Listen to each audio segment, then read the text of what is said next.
Je vous le disais en titre, deux informations importantes à présent qui concernent de près ou de loin, de manière plus indirecte, l'Iran. On va en parler avec vous, Mathias Inbar. Bonsoir, vous êtes notre spécialiste des questions militaires. D'abord, cette révélation, i24 News, dont vous nous parlez, c'est ce réseau terroriste implanté par l'Iran en Afrique qui a été démantelé. Oui, c'est un vaste réseau de la force 400, cette fameuse force, vous savez, qui avait été arrêtée, dont les agents avaient été arrêtés à Paris et en Belgique, qui était soupçonné de vouloir s'en prendre à des ambassadeurs et à des opposants iraniens. On le voit sur cet écran, l'infrastructure et toute la cellule. Ali Paroun, c'est un officier de la force iranienne 400, spécialiste de l'Afrique. Michel Jododia, et on voit le lien entre les réseaux terroristes des Seleka et d'Iran.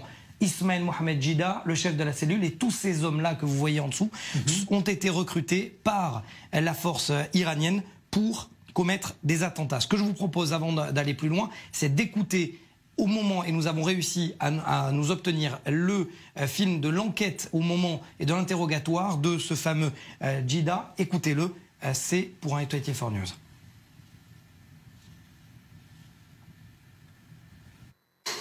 Je suis Ismaël Mohamed Jida.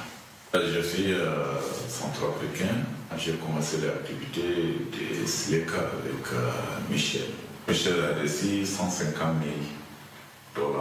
Ils ont parlé, en ce moment, ils ont parlé avec Michel, c'est pour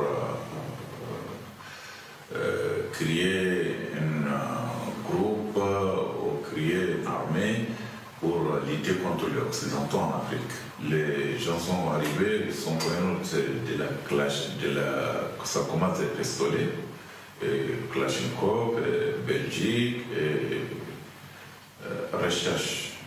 Si j'ai de connaissances, on n'a qu'à collecter les gens. Pourquoi nous avons décidé, Jean-Charles, de vous annoncer cette cellule? Parce que cette cellule a été visiblement arrêtée au Tchad, le pays dans lequel était présent Binyamin Netanyahou.